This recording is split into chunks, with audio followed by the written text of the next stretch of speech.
The buzzing of my phone dragged me from sleep at 3:17 a.m. In my 5 years as Adrian Cole's executive assistant, I'd never once called him outside business hours. Not when I'd caught the flu and worked through it anyway. Not when my apartment flooded and I'd slept at the office. Not even when his previous assistant quit mid-crisis, and I'd pulled 3 consecutive all-nighters to keep his empire from imploding. But tonight, sitting on a metal bench in the West Side precinct, mascara streaked down my cheeks and my white blouse torn at the shoulder, I had no choice. "This is your one call, sweetheart," the officer said, his tone dripping with condescension. His name tag read, Officer Martinez, and I'd already called him several creative names I'd regret in the morning. My fingers trembled as I dialed the number I knew by heart. Each ring felt like an eternity. He probably wouldn't answer. Why would he? It was 3 a.m., and I was just his secretary. Efficient, invisible, perfectly professional Amelia Chen, who never put a foot wrong. This better be important. His voice was rough with sleep, but still carried that edge of absolute authority that made grown men stammer. "Mr. Cole," my voice cracked. "I'm so sorry to wake you, but I'm at the West Side precinct and they said I could make one call and I don't have anyone else and—" "Slow down." The sleep had vanished from his voice, replaced by laser focus. "You're where?" "West Side Police Station." I swallowed hard, tasting blood from where I'd bitten my lip during the fight. "There was an incident at McLaren's bar. They're saying I assaulted someone, but that's not— I mean, technically I did hit her, but she started it and— Don't say anything else." His command was sharp. Not to the officers, not to anyone. I'll be there in 20 minutes. The line went dead. I stared at the phone, my alcohol-fogged brain struggling to process what had just happened. Adrian Cole, the man who terrified senators and made business rivals disappear, was coming to bail out his drunk secretary at 3 a.m. "Well?" Officer Martinez raised an eyebrow. "Your boyfriend coming to save you?" "He's not my boyfriend," I snapped, then immediately regretted my tone. "He's my employer." Must be some employer to pick up at 3 a.m. The officer's smirk made me want to throw my remaining heel at his balding head. I'd called him a tyrannical chrome dome earlier, not my finest moment. The precinct was a study in institutional beige. Fluorescent lights hummed overhead, casting everyone in an unflattering pallor. The air smelled of burnt coffee, floor cleaner, and the faint, acrid scent of vomit from the drunk tank down the hall. My hands were sticky with the residue of fingerprint ink, and I could feel every bruise forming on my knuckles from when I'd connected with that woman's jaw. What was her name? Sarah? Sandra? She'd been all over Marcus, my ex, who I'd specifically come to McLaren's to avoid. But there they were, his hands on her waist, his mouth on her neck. The same neck I used to kiss goodnight. 5 months since our breakup, and seeing him with someone new had shattered something in me I'd thought was already broken. I'd handled it so well, too. Ordered a drink, turned away, tried to leave. But she'd followed me to the bathroom, made some comment about pathetic exes who couldn't move on. And suddenly, I was seeing red. The next thing I knew, security was pulling me off her, and I had her earring tangled in my hair. Not my finest hour, or my second finest. Possibly rock bottom. The precinct doors burst open with such force that everyone turned. Adrian Cole strode in like he owned the building, and given his connections, he might have. Even at 3 a.m., wearing dark jeans and a black Henley instead of his usual 3-piece suit, he radiated power. His dark hair was slightly mussed, jaw shadowed with stubble, gray eyes sharp despite the hour. He was the most beautiful, terrifying man I'd ever seen, and I'd been half in love with him for 3 years. "Where is she?" His voice carried across the precinct with casual authority. Officer Martinez straightened immediately. "Mr. Cole, I didn't realize—" "Where is she?" I raised my hand weakly from my bench. "Here." Adrian's gaze found mine, and something flickered in those storm-gray eyes. Surprise? Concern? Anger? With Adrian, it was always impossible to tell. He crossed to me in 3 long strides, his presence overwhelming in the small space. Amelia? My name on his lips sent a shiver through me. He'd always called me Miss Chen at work. Hearing my first name felt oddly intimate. What happened? I may have punched someone. The words came out smaller than intended. May have? Definitely punched someone. I gestured at my torn blouse, the bruise forming on my cheekbone. She had it coming. Something that might have been amusement crossed his face before he turned to Officer Martinez. What are the charges? Assault and battery, public intoxication, disturbing the peace. Drop them. Adrian's tone left no room for argument. Mr. Cole, I can't just... Adrian pulled out his phone, tapped the screen twice, and held it to his ear. Judge Morrison. Yes, I know what time it is. I need a favor. Pause. West Side Precinct. My assistant had an unfortunate misunderstanding with another patron at McLaren's. I'd like the charges dismissed. Another pause, during which Adrian's eyes never left mine. I thought you might see it that way. I'll make sure that donation to your wife's charity doubles this quarter. He ended the call and looked at Martinez. The charges will be dropped within the hour. I'm taking her home now. Mr. Cole, I still need to process her in the morning if you must. Adrian's voice went cold. But she's leaving with me now. Unless you'd like to explain to Judge Morrison why you're holding his goddaughter overnight on charges he's already indicated he'll dismiss. I wasn't Judge Morrison's goddaughter. I'd met the man exactly once at a charity gala. But Martinez didn't know that, and his face paled as he nodded quickly. Of course, Mr. Cole. Let me just get the paperwork. 5 minutes later, I was stumbling out of the precinct on Adrian's arm, my broken heel making me list to one side. The October air was sharp and cold, shocking after the stuffy warmth of the station. Adrian's black Mercedes waited at the curb, engine running, his driver Victor behind the wheel. I can take a cab, I mumbled, but Adrian was already guiding me into the back seat. You're drunk, injured, and it's 3 a.m. You're not taking a cab. He slid in beside me, and Victor pulled smoothly into traffic. The car smelled like leather and Adrian's cologne, something expensive and woodsy that I'd never been able to identify. I pressed my forehead against the cool window, watching the city lights blur past. I'm sorry, I whispered. I never should have called you. I didn't have anyone else. Don't apologize. His voice was softer than I'd ever heard it. That's what I'm here for. You're my boss, not my emergency contact. Tonight I'm both. The warmth of his body beside me, the safety of the car, the crash from adrenaline and alcohol, it all hit at once. I turned to look at him, really look at him, without the careful professional distance I usually maintained. You're so beautiful, I heard myself say. Did you know that? It's incredibly inconvenient. How am I supposed to focus on quarterly reports when you're sitting there looking like some kind of dark angel? His eyes widened fractionally. Amelia, and intimidating. I was on a roll now, 5 years of professional restraint crumbling. So intimidating. Do you know I practiced my morning greeting for 3 weeks when I first started working for you? Good morning, Mr. Cole. And I must have said it 1,000 times in my mirror because I was terrified I'd stutter or say something stupid, and you'd fire me on the spot. I would never...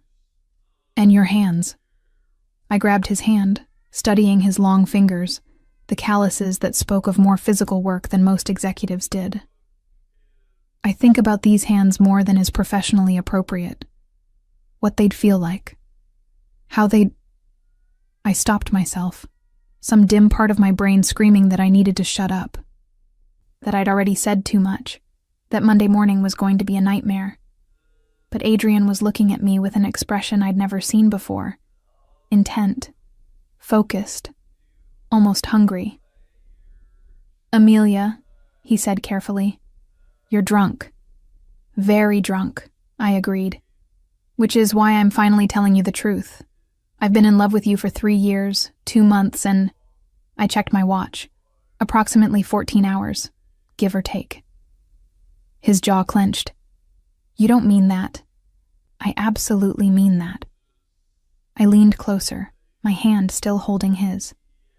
I mean that every time you walk past my desk, every time you say my name, every time you smile, which isn't often enough, by the way. You should smile more. You're devastating when you smile. You won't remember this in the morning. Probably not. I was close enough now to feel his breath on my face, which is why I'm going to do this while I still have the courage. I grabbed his tie, except he wasn't wearing a tie, so I grabbed his shirt instead and pulled him to me. For half a second he resisted. Then his hand came up to cup the back of my head, and he kissed me back. It was nothing like I'd imagined. Better and worse simultaneously. His mouth was firm and demanding, tasting like coffee and something darker. His other hand found my waist, pulling me closer despite the awkward angle in the car. I made a sound that would have embarrassed me if I'd been sober, and he swallowed it, deepening the kiss until I forgot where I ended, and he began. When we finally broke apart, both breathing hard, his eyes were nearly black with desire. That was a mistake, he said, but his hand was still tangled in my hair. Best mistake I ever made, I mumbled, and then the car stopped and the world tilted sideways and everything went black. I woke to sunlight stabbing through my eyelids like tiny knives. My head throbbed with each heartbeat. My mouth tasted like I'd been chewing on wool, and every muscle in my body ached. This was not my bed. These were not my sheets. This was definitely not my ceiling. I sat up too quickly, and the room spun. Expensive sheets, masculine bedroom, floor-to-ceiling windows overlooking the city. I was wearing an oversized t-shirt that definitely wasn't mine, and my work clothes were folded neatly on a nearby chair. Oh God. Oh God. I was in Adrian Cole's bedroom. The door opened, and he walked in carrying a tray with coffee, water, and what looked like painkillers. He was freshly showered, wearing dark slacks and a white dress shirt, looking like he'd gotten 8 hours of sleep instead of being up half the night dealing with his drunk secretary. You're awake. His voice was carefully neutral. How do you feel? Like I got hit by a truck. I took the water and pills he offered, downing both gratefully. What? What happened? You don't remember? Fragments came back. The fight, the precinct, the car, his cologne. Had I kissed him? Some of it's fuzzy, I lied, because I absolutely remembered kissing him, and I wanted to die. You had too much to drink. He set the tray on the nightstand. I brought you here because I didn't think you should be alone. You slept in my guest room. Guest room. Right. That's where I was. Not his room. I'm so sorry, Mr. Cole. This is completely unprofessional, and I understand if you want me to resign. Don't. The command was sharp. We'll discuss what happened Monday. Today is Saturday. You're going to rest, eat something, and recover. Victor will drive you home this afternoon. He moved toward the door, and panic seized me. Did I say anything? The question came out before I could stop it. Last night, in the car, did I say anything? Inappropriate? Adrian paused, his back to me. When he turned, his expression was unreadable. You said a lot of things, Amelia, none of which we need to discuss right now. Which meant I had. Which meant I'd confessed. Which meant Monday was going to be a nightmare. Get some rest, he said, and then he was gone, leaving me alone with my humiliation and the lingering taste of his kiss. Monday morning arrived with the inevitability of an execution. I'd spent the entire weekend rehearsing what I'd say to Adrian. Professional apologies. Assurances that it would never happen again.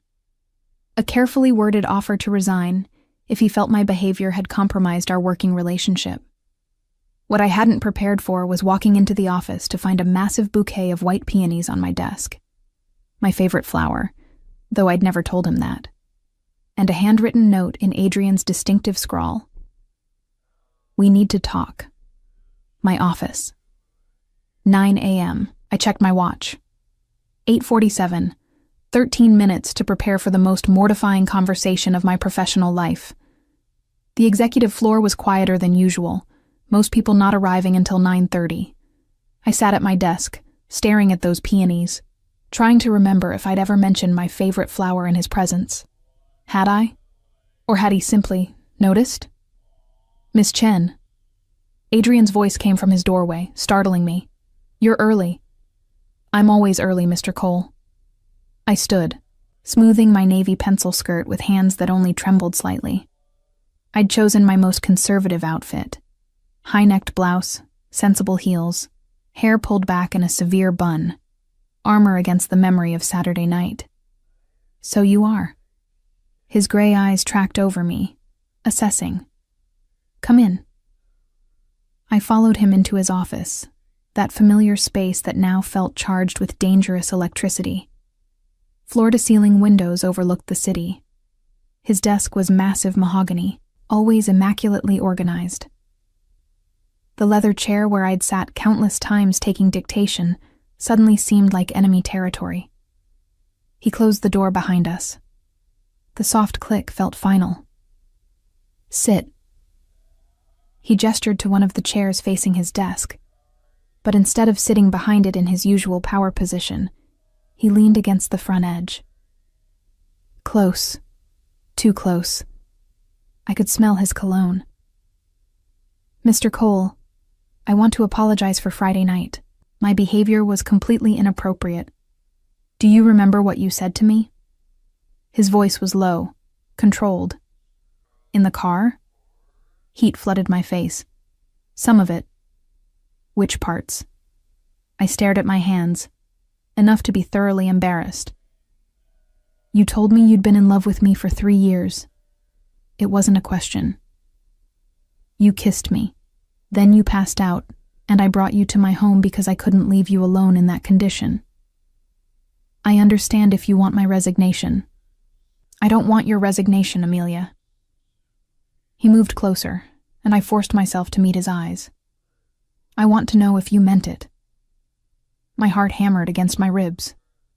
I was drunk. "That's not an answer. Mr. Cole, Adrian." The correction was firm. "When we're alone, you call me Adrian." The intimacy of his first name on my tongue felt dangerous. "This isn't appropriate." Nothing about Friday night was appropriate. He crouched down, bringing himself to eye level with me. This close, I could see the faint scar on his jaw, the silver threaded through his dark hair at the temples. "But it happened, so I'm asking you, sober and in the light of day, did you mean what you said?" I could lie, should lie, protect my job, my dignity, the careful professional relationship we'd built over 5 years. "Yes." The word came out as a whisper. I meant it. Something shifted in his expression. Triumph mixed with something darker, more possessive. "Good. Because I've been half in love with you since you told Senator Marsh his concerns about my business practices were thinly veiled extortion attempts, and suggested he find a less transparent way to solicit bribes." I blinked. That was 2 years ago. 2 years, 4 months, and 6 days. His hand came up to cup my face, thumb stroking my cheekbone with devastating gentleness. "I've wanted you for so long, Amelia, but you were my assistant. I was your employer. The power dynamic was impossible." "It's still impossible," I breathed, even as I leaned into his touch. "Is it?" His thumb traced my lower lip, and I shivered. "You're not just my assistant, Amelia. You run this entire operation. You know things about my business that could destroy me. You have access to accounts, contracts, information that I trust no one else with. We're not employer and employee. We're partners. Partners don't kiss. These ones do. He leaned in, his breath warm against my face. Tell me to stop. Tell me this is a mistake, and we'll never speak of it again. We'll go back to professional distance, and I'll lock these feelings away. I should have told him to stop, should have been the responsible one. Instead, I closed the distance between us and kissed him. This time I was sober. This time, I'd remember every detail. His hand tangling in my hair, pulling it free from its bun. His other hand at my waist, pulling me up and against him. The low sound he made when I bit his bottom lip. The taste of his morning coffee. The way he deepened the kiss until I was gasping against his mouth. When we finally broke apart, both breathing hard, his eyes were nearly black. "This changes things," he said, his voice rough. "I know. People will talk. There will be assumptions about how you got your position. Let them talk." Surprising myself with my certainty. "I know what I've earned." His smile was fierce. "Yes, you have." He pulled back, running a hand through his now disheveled hair. "But we need to be careful. My world isn't just business, Amelia. There are people who would use you to get to me. I know what you are. I'd always known, really. The meetings that didn't appear on any calendar. The men with cold eyes who came and went. The way politicians and police chiefs deferred to him. I'm not naive about your business, Adrian. Knowing and understanding are different things." He moved to the window, looking out over the city. "The Castellano family has been pushing against my territory for months. They see weakness anywhere they can exploit it. If they know you matter to me, then I become a target." I stood, moving to join him at the window. "I understand the risk." "Do you?" He turned to face me. "Do you understand that dating me means armed drivers and security details and never being truly alone in public? That it means dinners with men who've killed people and parties where everyone smiles while plotting each other's downfall? Are you trying to scare me away?" "I'm trying to be honest." His hand found mine, fingers intertwining. "I want you, Amelia. I've wanted you for so long it's become a physical ache. But I won't put you in danger. If you choose this, choose me. You need to understand what you're accepting." I looked down at our joined hands, his larger, darker, marked with scars I'd never asked about. Mine smaller, softer, unmarked by violence. We shouldn't fit, but somehow we did. "I choose you," I said quietly, danger and all. The intercom on his desk buzzed, shattering the moment. His secretary's voice, my replacement for the morning, came through. "Mr. Cole, Victor is here with urgent news." Adrian's expression hardened instantly, the businessman replacing the vulnerable man who'd just confessed his feelings. He crossed to his desk, pressed the button. "Send him in." Victor entered, his usual stoic expression tighter than normal. He glanced at me, then back to Adrian. "We should speak privately." "Anything you say to me you can say in front of Miss Chen." Victor's eyebrow raised fractionally, but he nodded. "The warehouse on Pier 17. There was an incident last night. 3 of our shipments were intercepted. The guards were left alive, but marked." I saw Adrian's jaw clench. "Castellano. Their calling card was left. They want a meeting." "Of course they do." Adrian's hand curled into a fist on his desk. "Set it up. Neutral ground. Tomorrow night." "Boss, they're escalating. First the territory disputes, now direct attacks on our supply lines. This is about more than business." Adrian's eyes cut to me, then back to Victor. "I'm aware." Victor followed his gaze. An understanding dawned on his face. "I see. Then you know they'll use any leverage they can find. Which is why Miss Chen will have a security detail starting today, Diego and Marcus, round the clock." "Adrian, that's not necessary," I started. "It's non-negotiable." His voice left no room for argument. Either you accept protection, or we end this before it begins. The ultimatum stung, but looking at the genuine fear in his eyes, fear for me, I relented. Fine, but they stay outside my apartment. Agreed. He turned back to Victor. Make the arrangements, and double security on all our vulnerable points. If Castellano wants a war, we'll give him one. After Victor left, Adrian slumped slightly against his desk, the weight of leadership visible for just a moment before he straightened again. This is what I meant, he said quietly. This is the world I'm bringing you into.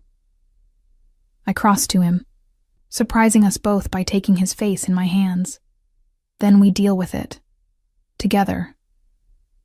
His arms came around me, pulling me close. For a long moment, we just stood there, holding each other while the city sprawled below us, unaware of the war brewing in its shadows. I need to prepare for tomorrow's meeting, he said finally. But tonight, have dinner with me. Not as my assistant, as whatever this is. A date? I smiled against his chest. Adrian Cole wants to take me on a date? I want to do a lot of things with you, Amelia. His voice dropped to that dangerous register that made my stomach flutter. Dating is just the beginning. The rest of the day passed in a surreal blur. I worked at my desk, fielding calls and managing Adrian's schedule, hyper-aware of him just beyond that door. Every time he called me in for dictation, the air between us crackled with electricity. His hand would brush mine passing documents. His eyes would linger a moment too long. At 3 p.m., 2 men appeared at my desk. One was tall and lean with dark hair, the other broader with a shaved head. Both had the telltale bulge of shoulder holsters beneath their jackets. Miss Chen? I'm Diego. This is Marcus. Mr. Cole asked us to provide security. I looked past them to Adrian's door, saw him watching through the glass. He nodded once.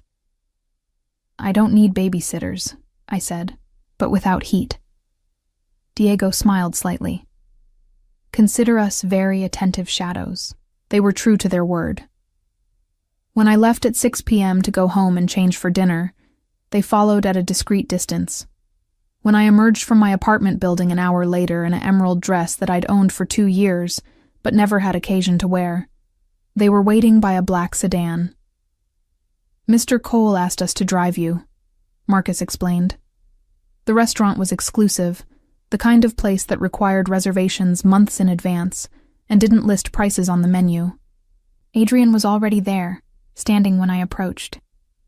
He'd changed into a charcoal suit that emphasized his broad shoulders, and the way he looked at me, hungry, possessive, reverent, made my knees weak. You're stunning, he said, pulling out my chair. You're not so bad yourself. Dinner was perfect. We talked about everything except work. My love of old movies, his passion for vintage cars, the trip to Paris I'd always wanted to take, the cabin in the mountains where he went to think. We laughed, really laughed, and I saw a side of Adrian I'd never glimpsed. Lighter, freer, almost boyish in his enthusiasm when discussing something he loved. I never thought I'd get to do this, I admitted over dessert. Sit across from you like this. Be with you like this. I've imagined it 1,000 times. His hand found mine across the table. Every boring dinner meeting, I'd picture you across from me instead. Every business trip, I'd wish you were there not as my assistant, but as mine. I've always been yours, Adrian. The confession came easily. I just didn't think you saw me that way. I've always seen you, Amelia. Every day. Every moment. His thumb stroked across my knuckles. You're the last thing I think about before sleep, and the first thought when I wake. The intensity in his voice made my breath catch. This was real. This was happening. We left the restaurant wrapped in each other, his arm around my waist, my head against his shoulder. Diego and Marcus trailed behind, and I'd almost forgotten they were there until Adrian tensed suddenly. "Get down." His voice was sharp, commanding. I barely had time to process before he was pushing me behind a car, his body covering mine. The sound of gunfire shattered the night, sharp cracks that echoed off buildings. Glass exploded somewhere behind us. People screamed. Diego and Marcus returned fire, their weapons appearing with practiced speed. Adrian kept me pinned beneath him, his heart hammering against my back, his breath hot against my ear. "Stay down," he ordered. "Don't move." It lasted maybe 30 seconds, though it felt like hours. Then silence, broken only by car alarms and distant sirens. "Clear!" Victor's voice came from somewhere to our left. When had he arrived? Adrian pulled back, his hands running over me frantically. "Are you hurt?" "Amelia, look at me. Are you hurt?" "I'm fine." My voice shook. "I'm okay." His hands cupped my face, and I saw something in his eyes I'd never seen before. Raw, absolute terror. "I'm sorry. God, Amelia, I'm so sorry. This is exactly what I was afraid of." "It's not your fault." "It is." He pulled me to my feet, keeping me close. "Castellano just declared war, and he used you to do it." The safe house was nothing like I'd imagined. I'd pictured something industrial, cold, utilitarian. Instead, Adrian brought me to a penthouse in one of his buildings. All floor-to-ceiling windows and expensive furniture. A gilded cage, with a breathtaking view of the city that had just tried to kill me. "You'll stay here until this is resolved." Adrian paced the living room like a caged animal, his jacket discarded, shoulder holster visible over his white shirt. Blood stained his sleeve. Not his own, he'd assured me, but the sight still made my stomach turn. For how long? I sat on the edge of a leather sofa, still wearing my emerald dress, though it was torn now at the hem where I'd caught it diving behind the car. "As long as it takes." He stopped pacing, ran both hands through his hair. "Castellano made his move. He knows you matter to me now. Your leverage. So I'm a prisoner. You're protected." His voice was sharp. "There's a difference." "Is there?" I stood, anger finally breaking through the shock. "You get to go about your life while I hide in a tower like some damsel in a fairy tale?" "This isn't a fairy tale, Amelia." He crossed to me, his eyes blazing. "This is real. Those bullets were real. If Victor hadn't been following us, if Diego and Marcus hadn't been there." His voice cracked slightly, and he turned away. "I can't lose you." The raw emotion in his voice deflated my anger. I moved behind him, placing my hand on his back. I felt him tense, then slowly relax under my touch. "Tell me about the first time," I said quietly. "The first time you noticed me. Really noticed me." He was silent for so long I thought he wouldn't answer. Then, "Your second week. You stayed late to finish the Morrison contract. I came out of my office at midnight, found you at your desk, asleep with your face on the keyboard. There was a coffee stain on your blouse, and your shoes were under your desk because your feet hurt. You looked so young, so dedicated, so real." I smiled despite everything. "I woke up with QWERTY imprinted on my cheek." "I know. I watched you wake up, saw you panic when you realized you'd fallen asleep." He turned to face me. "You didn't make excuses. Just printed the contract, had it on my desk before I arrived the next morning, and never mentioned it. I was terrified you'd fire me. I was terrified of how much I wanted to touch you." His hand came up to cup my face. I went home that night and told myself I was being ridiculous. You were my employee. It was inappropriate. But every day after that, it got harder to ignore. "When did you know?" I leaned into his touch. "That it was more than just attraction?" "The Senator Marsh incident. You were so fierce, so unafraid. You stood up to a man twice your size who could have destroyed your career with a phone call, and you did it to protect me." His thumb stroked my cheekbone. "I realized then that you weren't just beautiful or intelligent or capable. You were loyal. And in my world, loyalty is rarer than diamonds. I would never betray you, Adrian." "I know." He kissed me then, soft and sweet, so different from the passion of this morning. When he pulled back, his expression was grave. "Which is why I need to tell you everything. About who I really am. What I really do. No more carefully edited versions. If you're going to be with me, you need to know the truth." We sat together on the sofa, and he told me about his grandfather, who'd built an empire from nothing through sheer will and strategic violence. About his father, who'd died when Adrian was 19, leaving him to take control of a fractured organization. About the choices he'd made, the lines he'd crossed, the blood on his hands. "The Castellano family has been my enemy since before I inherited," he explained. "Old grudges, territorial disputes, the kind of hatred that gets passed down through generations. We've maintained an uneasy peace for years, but Marco Castellano is dying. Cancer. He has maybe 6 months. His son Vincent wants to consolidate power before his father's death, and that means eliminating threats. You're the biggest threat. I control the ports, the construction unions, half the judges. If Vincent can weaken me before his father dies, he'll have the support of the other families when he takes over." Adrian's hand found mine, gripping tight. "You became a target the moment I showed interest. I should have been more careful. Should have kept my distance until I'd secured your safety. I don't want safety if it means not having you." The words surprised me with their vehemence. "I spent 3 years watching you from across a desk, loving you in silence. I'm not giving you up now that I finally have you.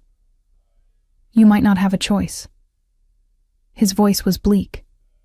"If Vincent convinces the other families that I'm weak, that I've become soft because of a woman, then we prove him wrong." I turned to face him fully. "I'm not some helpless damsel, Adrian.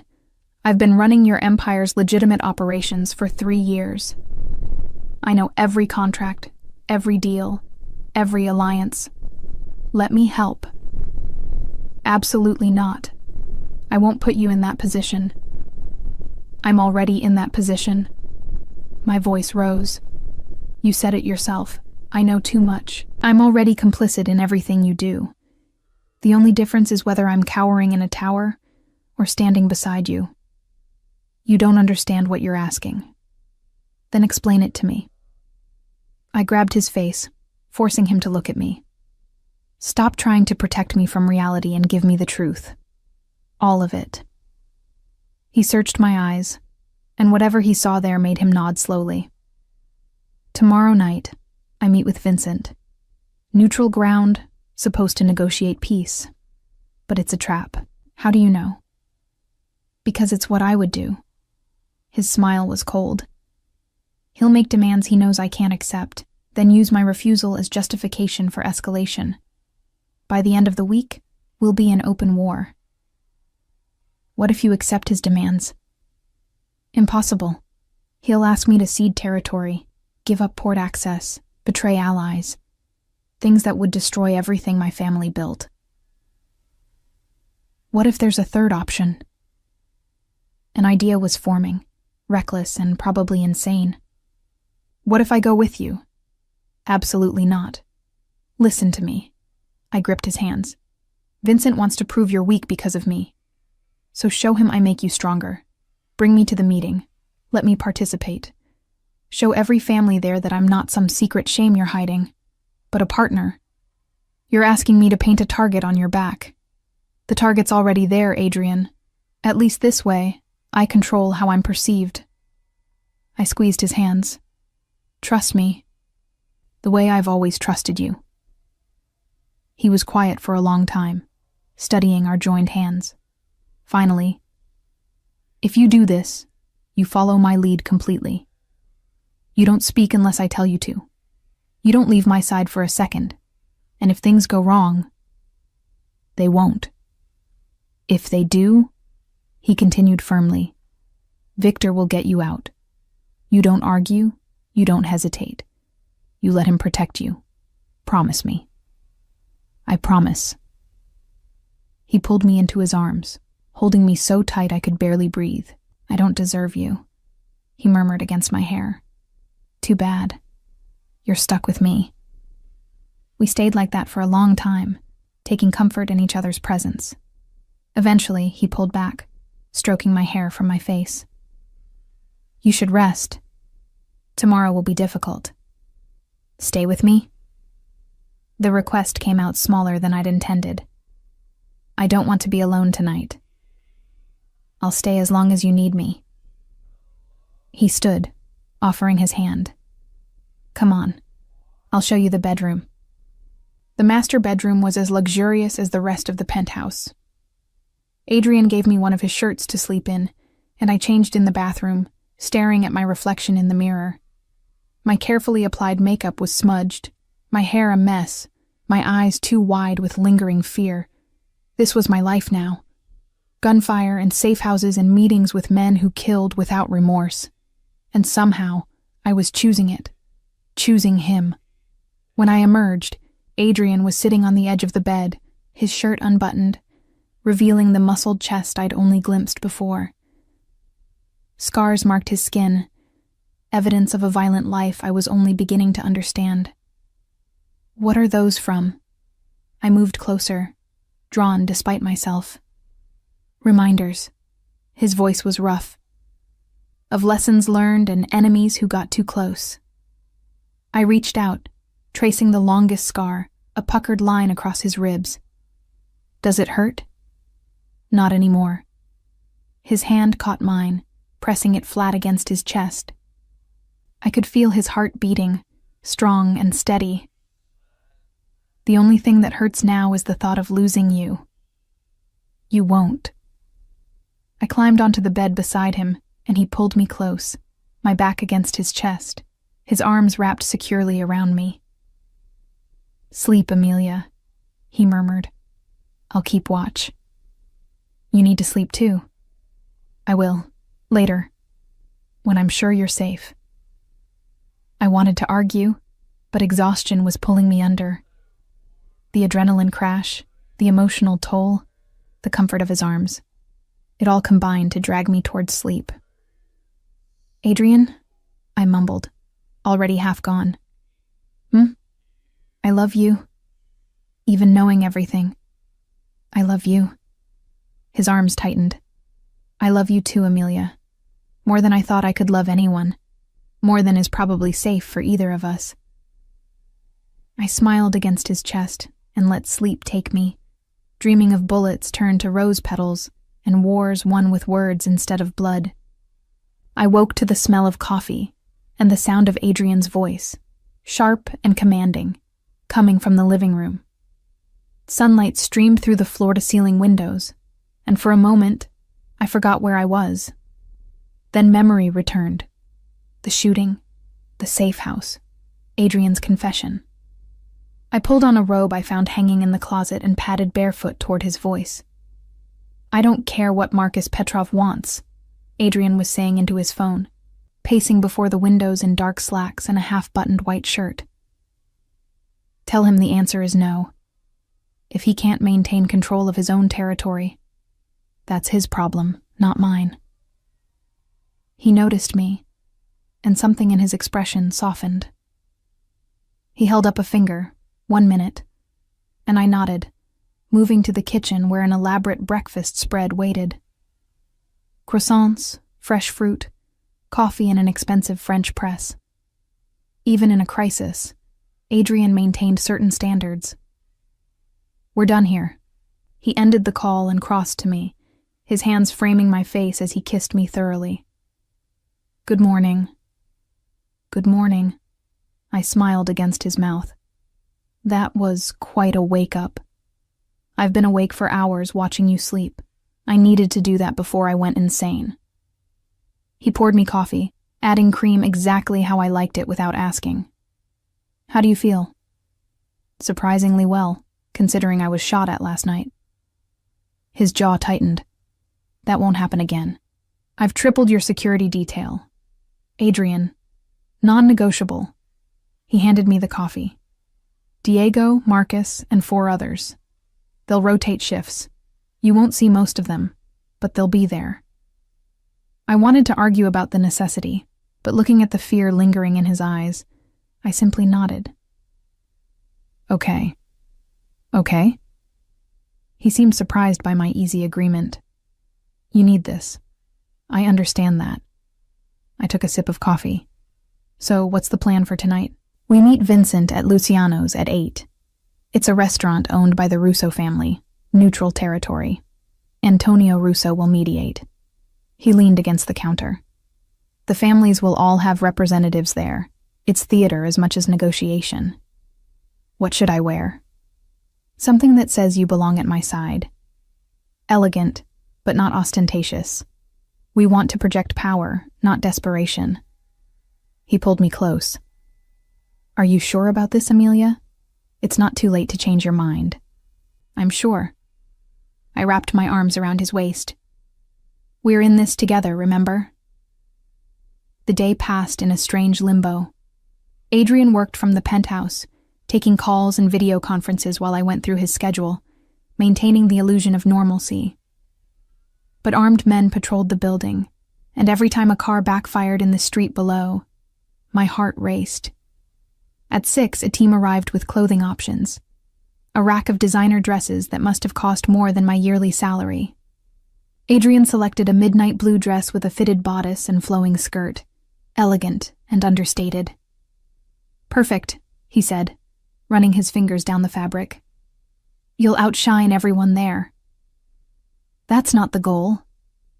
No, the goal is to make every man in that room understand that you're mine, and I'm strong enough to protect what's mine. His hand slid to my waist, pulling me close.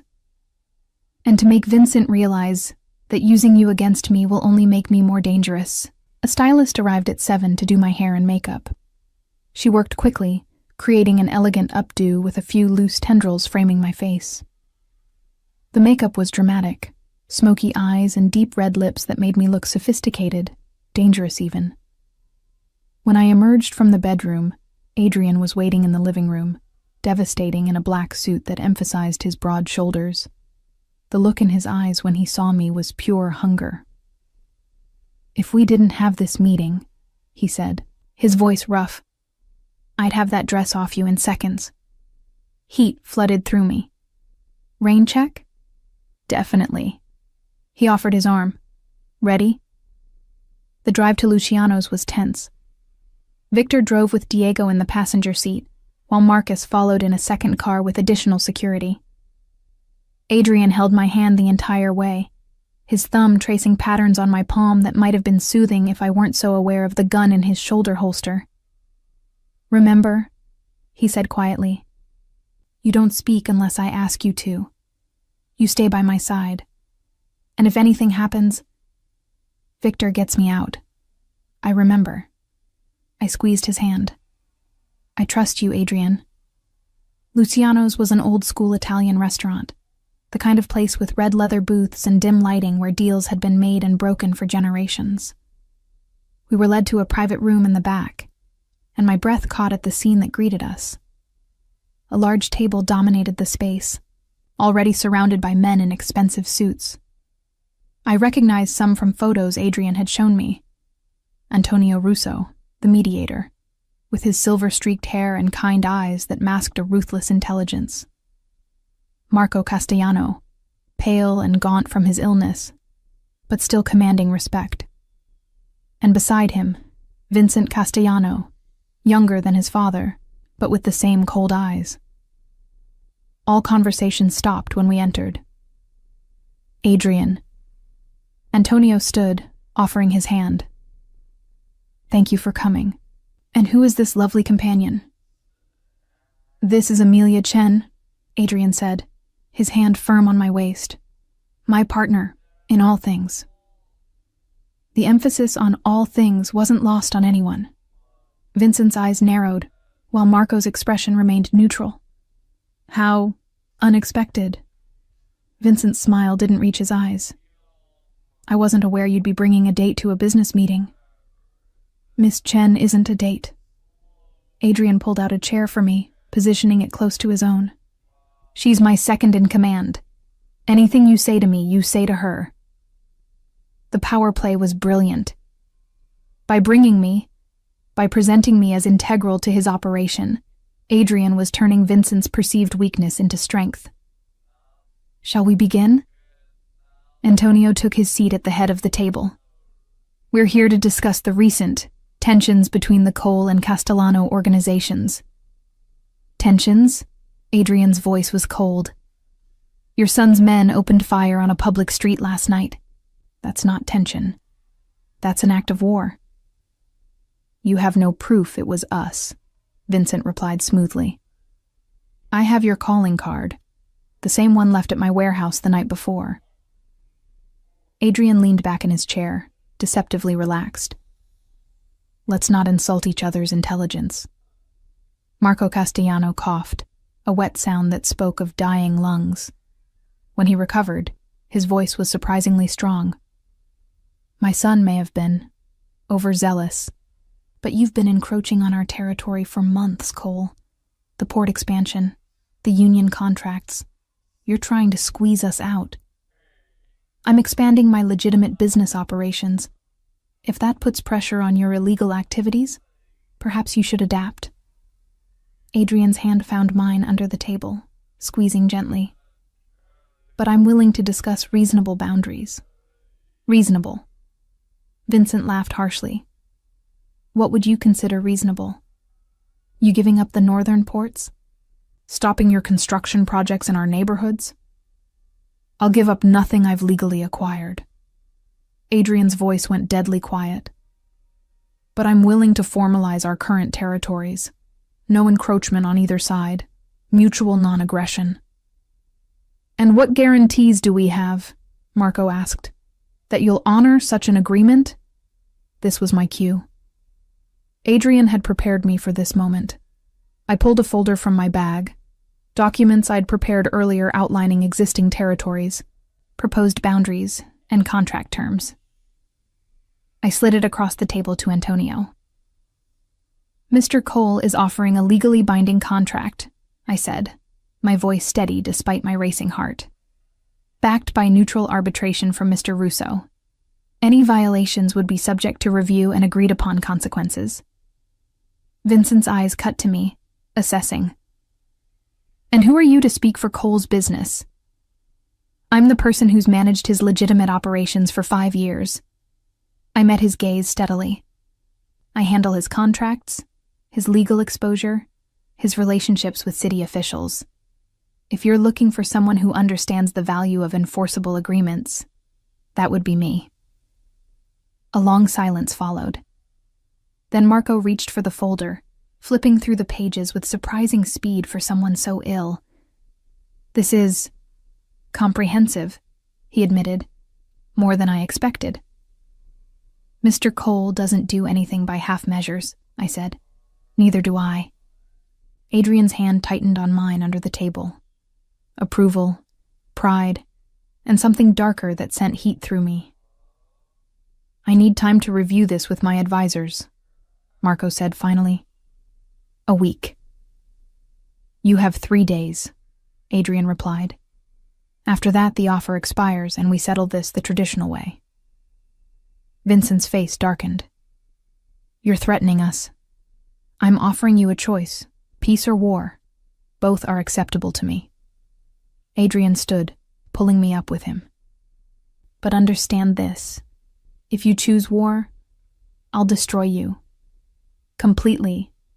And I won't feel the slightest remorse about it. The drive back to the penthouse was silent until we were safely inside, the door locked, security posted in the hallway. Then Adrian pushed me against the door and kissed me with a desperation that stole my breath. You were perfect, he murmured against my mouth. So perfect. Did you see Vincent's face when you laid out that contract? He didn't expect you to be an equal player. I am an equal player. I pulled at his jacket, kneading it off, needing less between us. I told you I wouldn't be weak. You've never been weak. His hands found the zipper of my dress, sliding it down with agonizing slowness. You're the strongest person I know. And you're mine. Yours, I agreed, gasping as his mouth found my neck. Always yours. We barely made it to the bedroom. 3 days. That's how long we had to wait for Marco Castellano's answer. 3 days that I spent in the penthouse with Adrian, working during the day as though everything was normal, while armed guards patrolled and tensions escalated across the city. But the nights were ours. Adrian showed me sides of himself I'd never imagined. The way he cooked breakfast in just his boxers, humming off-key to himself. The gentleness with which he traced my features as we lay tangled in sheets. The fierce possessiveness when I mentioned returning to my own apartment. You're not going back there, he'd said firmly on the second morning, his arms tightening around me.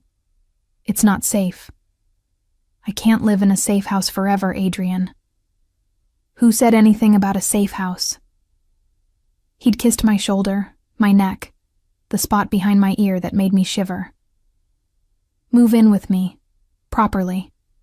Not as my assistant hiding in a penthouse, but as my partner. That's fast. I've wanted you for years, Amelia. We've already wasted enough time. His hand had slid down my body, making coherent thought difficult. Say yes. I'd said yes. How could I not when he touched me like I was precious, looked at me like I was his entire world?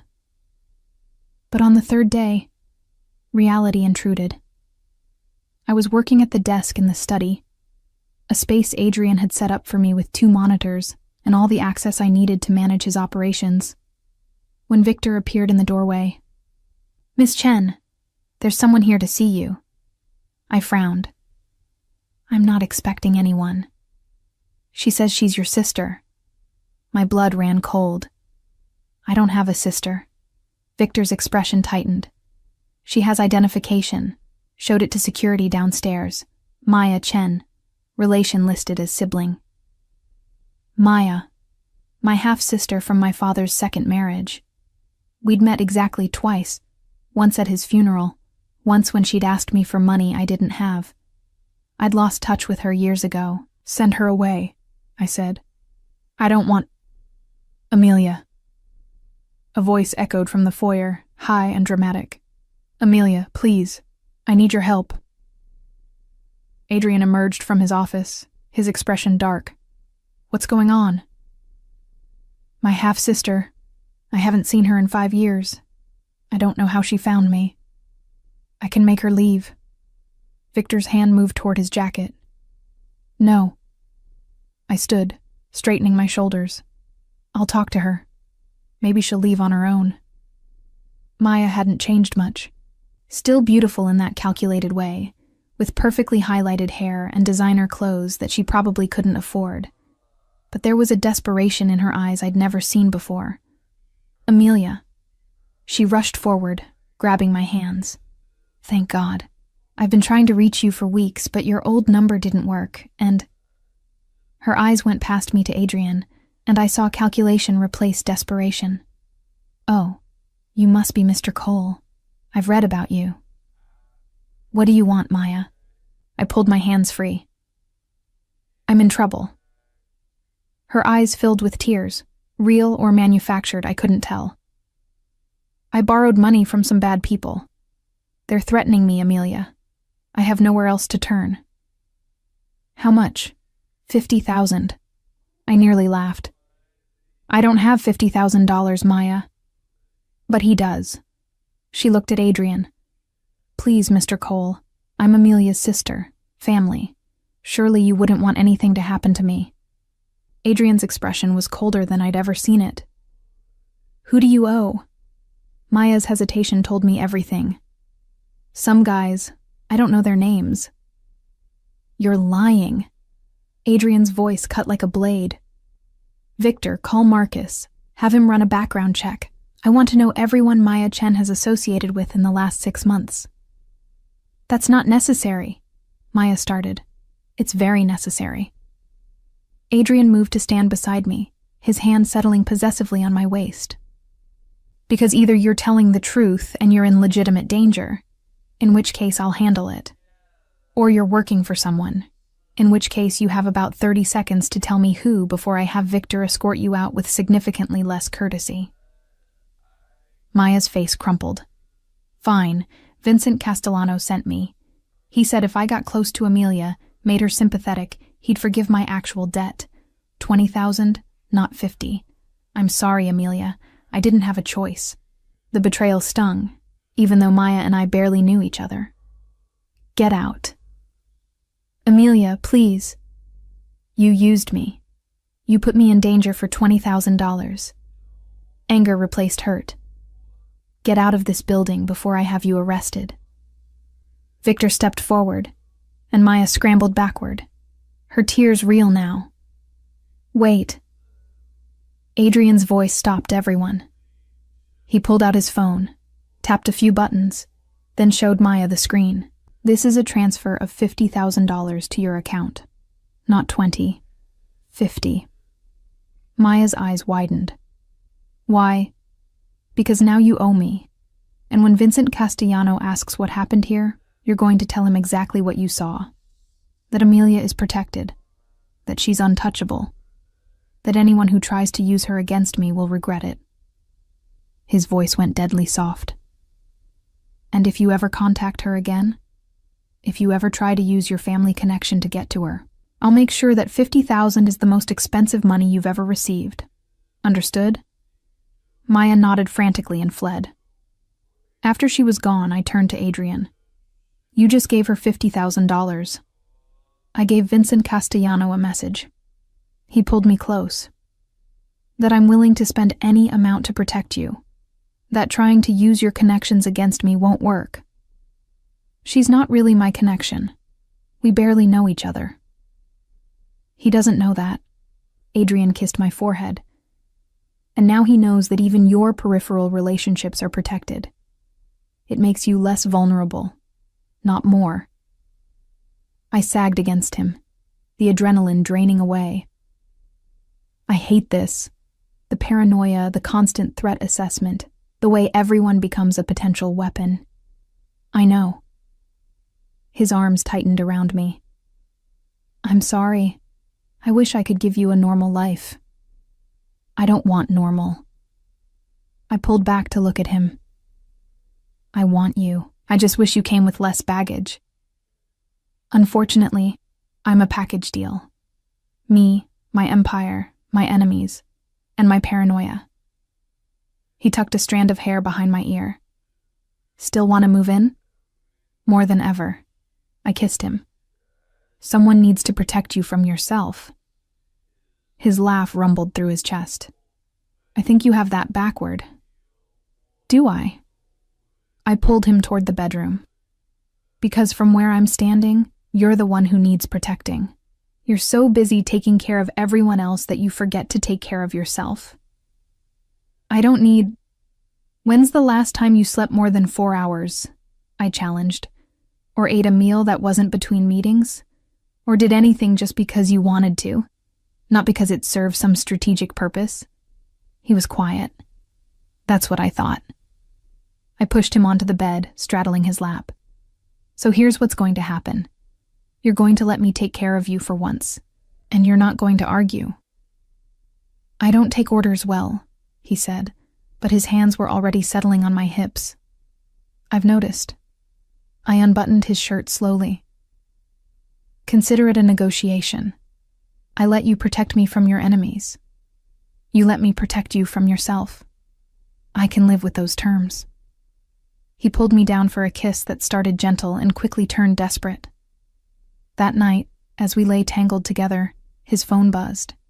He reached for it, then went very still. What is it? I asked. Marco Castellano. He's agreed to our terms. Adrian's voice was carefully neutral. The contract will be signed tomorrow. The war is over before it really began. I should have been relieved. Instead, unease prickled down my spine. That was too easy. I thought the same thing. He pulled me closer. Which is why we're doubling security for the signing, and why you're staying here with Victor while I go. No. I sat up. We do this together, remember? I was there for the negotiation. I should be there for the signing. Amelia, if this is a trap, they'll expect you to leave me somewhere safe. Showing up with me proves you're not afraid, that you trust your own security. I gripped his shoulders. Let me stand with you, Adrian. Please. He studied my face in the dim light, then sighed. You're going to be the death of me. Or your salvation. I kissed him. One or the other. Both, he murmured against my mouth. Definitely both. The signing was scheduled for noon at Antonio Russo's estate, a sprawling property north of the city with enough land that threats could be seen coming from miles away. Adrian dressed in his most severe suit, black with a crisp white shirt that emphasized his dark coloring. I wore a tailored cream dress that projected professional power without being overtly sexual. You look like a queen, Adrian said, adjusting my necklace. A simple strand of pearls that had belonged to his mother. He'd given them to me that morning with a quiet, I want you to have these. You look like a king. Together, we look like we own the world. He kissed me softly. Ready? The drive took 40 minutes, our convoy of 3 armored vehicles moving through the city like a small motorcade. Diego drove our car, with Victor in the passenger seat, and Marcus following in the second vehicle. The third car held 4 additional guards, all armed to the teeth. This seems excessive for a contract signing, I observed. Nothing is excessive when it comes to your safety. Adrian's hand found mine, gripping tight. Antonio's estate was beautiful. Rolling lawns, mature trees, a main house that looked like it belonged in Tuscany. But I noticed the security cameras, the men positioned at strategic points, the guard towers disguised as decorative structures. We were escorted to a study where Marco and Vincent Castellano waited with Antonio. The contract lay on the desk between them, several pages of legal language that formalized the verbal agreement we'd reached. Adrian, Miss Chen. Antonio greeted us warmly. Thank you for coming. Shall we conclude our business? The signing took less than 10 minutes. Marco's signature was shaky, his illness advancing rapidly, but legal.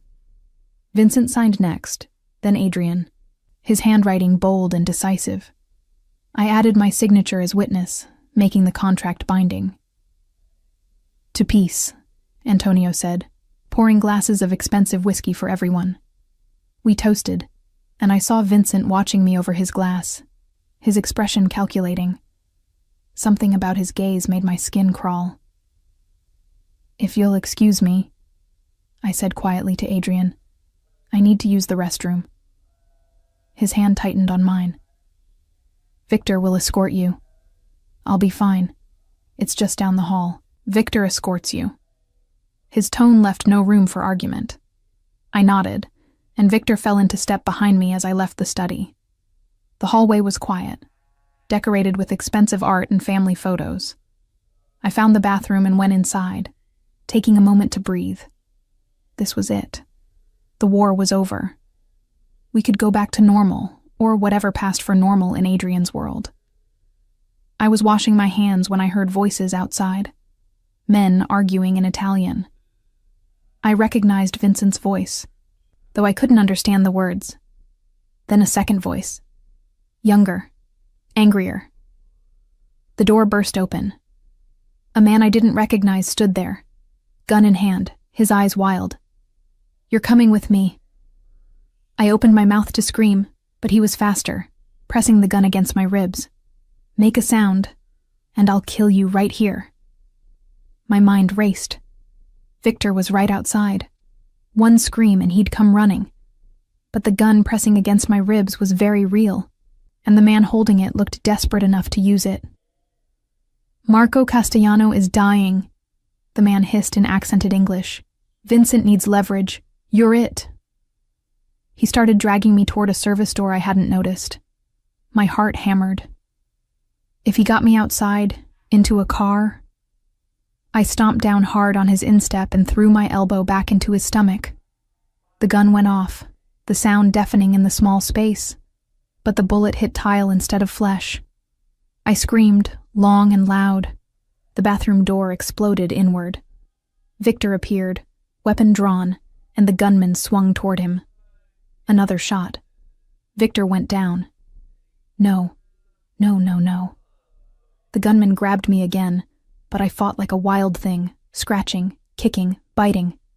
He hit me across the face with the gun, and stars exploded in my vision. Then suddenly Adrian was there, moving with lethal grace. What happened next took seconds but felt like slow motion. Adrian grabbed the gunman's wrist, twisted, and the gun clattered to the floor. A knee to the stomach, an elbow to the face, the crack of bone. The gunman collapsed, and Adrian was on him, fists flying with controlled violence that was terrifying in its precision. Adrian. My voice came out wrong, slurred. Adrian, stop. You'll kill him. He looked up, and the fury in his eyes made me flinch. Then he saw the blood on my face, and something shattered in his expression. Amelia. He was beside me in an instant, hands gentle as they cupped my face. Christo, you're bleeding. I'm okay. Victor, I'm fine. Victor's voice came from near the door, rough with pain. Kevlar caught it, bruised ribs, nothing permanent. Adrian pulled me against his chest, his whole body shaking. I almost lost you. But you didn't. I held him tight. I'm here. I'm okay. Marco and Vincent burst into the hallway, taking in the scene. The unconscious gunman, Victor holding his ribs, blood streaking my face, Adrian holding me like I might disappear. What the hell is this? Marco demanded. Ask your son. Adrian's voice was deadly calm as he pulled back to look at Vincent. This was your man, your plan. I don't know what you're talking about. But Vincent's face had gone pale. He told me, I said, finding my voice, that Vincent needed leverage now that you're dying, that I was it. Marco turned to his son, fury and disappointment warring on his gaunt features. You tried to kidnap her, after we just signed a peace treaty? She's his weakness. Vincent gestured at Adrian. Everyone can see it. He's obsessed with her. If you controlled her, I would have burned your entire organization to the ground. Adrian's voice was soft, but it carried absolute conviction. And I still might. You can't. Vincent's desperation was palpable. We have a contract you violated within an hour of signing. Adrian pulled out his phone, and I realized he'd been recording. He'd recorded everything. Vincent's man confessing, the attempted kidnapping, all of it. This goes to every family in the city, Adrian continued. They'll see that the Castellanos can't be trusted, that Vincent is desperate and dangerous. By tomorrow you'll be isolated, and by next week you'll be finished. Unless, I heard myself say. Everyone turned to look at me. Unless Vincent steps down, publicly, names someone else as his father's successor, someone who understands the value of peace. Adrian's eyes cut to mine, surprised but approving. Marco studied me for a long moment, then nodded slowly. The girl is wise. Vincent, you've proven you're not fit to lead. Father, my decision is made. Marco's voice held absolute authority despite his weakened state. You'll step down. Marco Jr. will succeed me when I die. He has his mother's temperament, less impulsive, more strategic. Vincent's face contorted with rage, but he was smart enough to know he'd lost. Fine. But this isn't over, Cole. Yes, Adrian said quietly. It is. Come near Amelia again. Even breathe in her direction, and I'll make you disappear so completely that no one will ever find the body. We clear?" Vincent didn't answer, just turned and stalked away. After the police were called, statements given, and the chaos somewhat settled, Adrian drove me back to the penthouse himself. His hands were white-knuckled on the steering wheel, his jaw tight. "Say something," I finally said. "I could have lost you." His voice was raw. "If I'd been 5 seconds slower, if you hadn't fought back." "But I did fight back. And you weren't slow, and I'm fine." "You're not fine. You were pistol whipped. You have a concussion. You—" His voice broke. "Christo, Amelia. I can't breathe when I think about what almost happened." "Then don't think about it." I reached over, placing my hand on his thigh. "Think about what did happen. We won. Vincent's out. Marco's agreed to peace. It's over. It's never over." But his hand covered mine, gripping tight. "This is my world. There will always be another Vincent, another threat, another attempt. Then we'll deal with them." I squeezed his hand. Together. Back at the penthouse, Adrian was everywhere, running me a bath, checking my pupils for concussion, holding ice to my bruised cheekbone. His hands shook as he touched me, and I realized how terrified he'd been. "Adrian," I caught his hands, stilling them. "I need you to listen to me. I'm listening. I'm not leaving. Not because of this, not because of any future threat. I'm staying because I love you. Because this," I gestured between us, "is worth fighting for. You could have died. But I didn't. And you know what I realized when that gun was pressed against my ribs? That I'd rather have 1 year with you, living dangerously, than a lifetime of safety without you." I pulled him close. "So stop trying to push me away for my own good.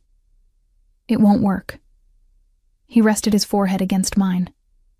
"You're the bravest person I know. Or the stupidest." "No," he kissed me softly. "The bravest. And I don't deserve you. Too bad. You're stuck with me." That night, he made love to me with a tenderness that brought tears to my eyes, worshipping every inch of skin, murmuring Italian endearments I didn't understand but felt in my bones. And afterward, as we lay tangled together, he said the words I'd been waiting to hear. "Marry me." I pulled back to look at him. "What?" "Marry me, Amelia." His hand cupped my face, not because of security or appearances or strategy. "Marry me because I love you more than I thought it was possible to love anyone. Because you're my partner, my equal, my home. Because I want to spend every day for the rest of my life proving I'm worthy of you. You don't have to prove anything. Then marry me because you want to. Because we fit. Because this—" He gestured between us, echoing my earlier words, "is worth making permanent." I smiled through happy tears.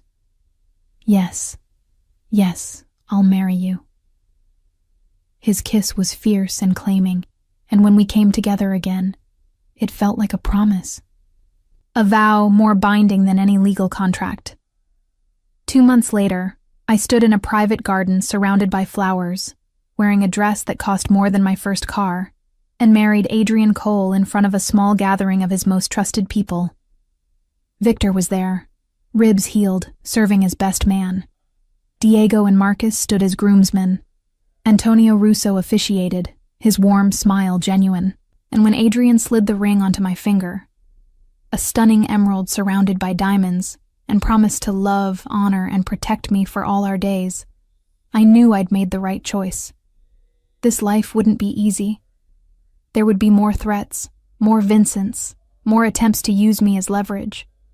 But we'd face them together, united in a love that had started with a drunk confession and a kiss, and grown into something unshakable. I now pronounce you husband and wife, Antonio said. You may kiss your bride. Adrian pulled me close, and the kiss was everything. Passion and promise, possession and partnership, past and future. Mine, he murmured against my lips. Ours, I corrected, and felt him smile. Yes, ours. Together. Always.